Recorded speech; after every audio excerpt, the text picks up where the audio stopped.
Hizbut Tahrir didirikan tahun 1953 di Palestina. Imamnya bernama Al-Nabhani yang pernah aktif sebagai anggota Ikhwanul Muslimin di Yordania. Pemikiran-pemikiran ideologis Hizbut Tahrir kemudian berkembang luas di banyak negara sampai akhirnya masuk Indonesia di tahun 1980-an. Hizbut Tahrir nggak mengenal konsep pemerintahan di dalam bentuk negara.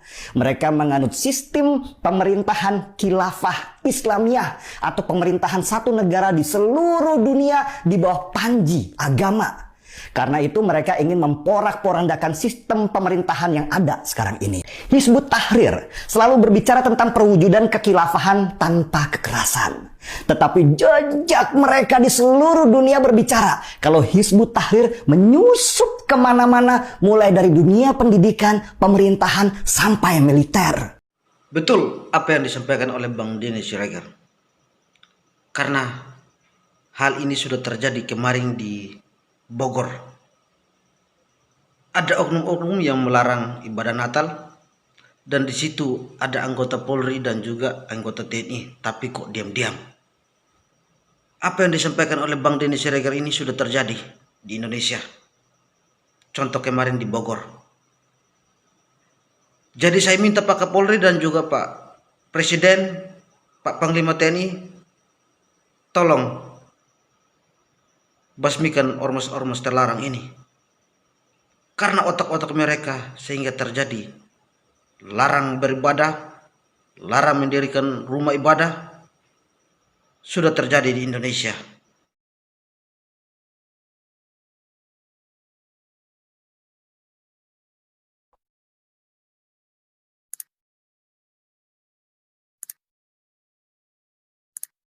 Oke, baik, bertemu lagi dengan saya, channel Batas Negeri. Saya Pemuda NTT ingin menindaklanjuti apa yang disampaikan oleh Bang Denny Siregar.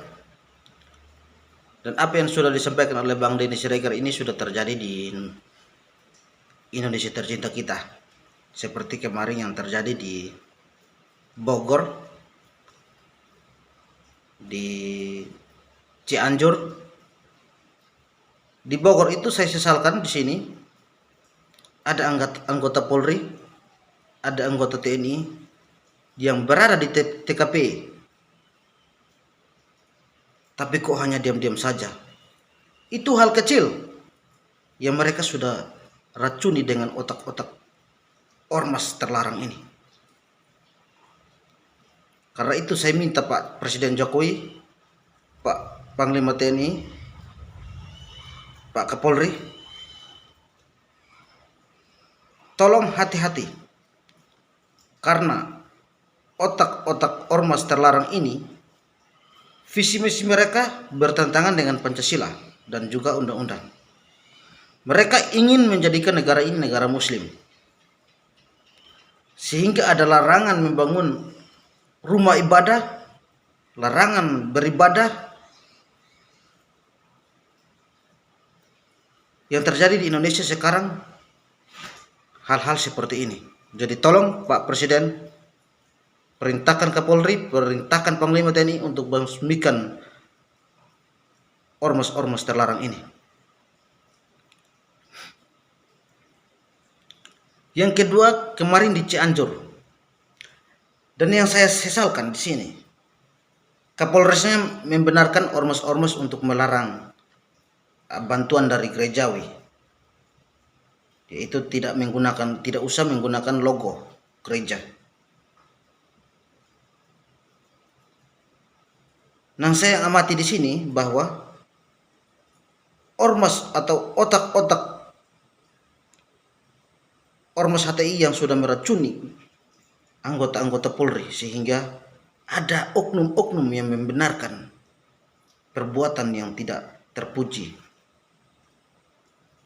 Seperti kemarin yang terjadi di Cianjur. Dan yang ketiga, sudah terjadi di bidang pemerintahan, yaitu Wali Kota Cilegon. Kemarin Wali Kota Cilegon bersama dengan anggota dewannya yang sudah diracuni oleh oknum-oknum atau kaum intoleran yang menolak pembangunan gereja di Cilegon. Itu hal kecil, jadi hati-hati Pak Presiden dan juga Pak Kapolri, Pak Panglima TNI. Jangan sampai hal ini akan terjadi lebih besar lagi dari yang terjadi kemarin-kemarin. Jadi saya pemuda NTT menyampaikan inspirasi saya lewat video ini untuk tolong basmikan atau bersihkan oknum-oknum ini, karena selalu mencari hal yang kita tidak terima, seperti yang kemarin larang beribadah, larang umat lain untuk memberikan sumbangan bantuan, larang mendirikan rumah ibadah di Cilegon. Itu hal kecil.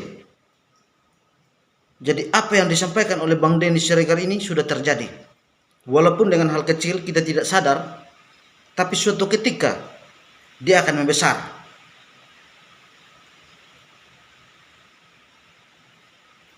Jadi tolong Pak Presiden, saya ini orang awam NTT, tapi saya sudah dapat membaca situasi-situasi seperti ini. Jangan sampai ke depan Pak Jokowi berhenti dari presiden, dan di situ presiden baru termakan rayuan dari mereka. Tamatlah sudah kita Indonesia ini. Kita tidak akan bisa berbuat apa-apa, kami yang umat minoritas. Jadi apa salahnya kita bertindak dari sekarang?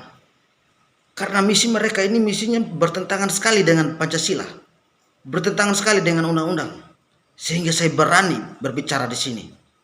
Kalau mereka ini kita biarkan dari sekarang, akan ke depan terjadi lebih besar lagi dari yang sekarang. Jadi saya pemuda NTT menyampaikan inspirasi saya. Semoga inspirasi ini bermanfaat bagi masyarakat kecil, bermanfaat bagi anggota-anggota. Jangan termakan rayuan dari oknum-oknum intoleran ini. Karena yang saya takutkan ke depan, apa yang mereka inginkan tercapai. Kalian jangan kaget, kami Indonesia Timur akan pisah dari NKRI. Jadi saya minta Pak Kapolri, Pak Panglima TNI, tolong jangan sampai hal ini terjadi lagi di kemudian hari, dan kejadian di kemudian hari lebih besar dari sekarang. Oke, ini adalah inspirasi saya dari pemuda NTT. Semoga inspirasi ini bermanfaat bagi kita semua. Terima kasih. Salam hormat dari saya, pemuda NTT. Sampai jumpa di video berikut. Terima kasih.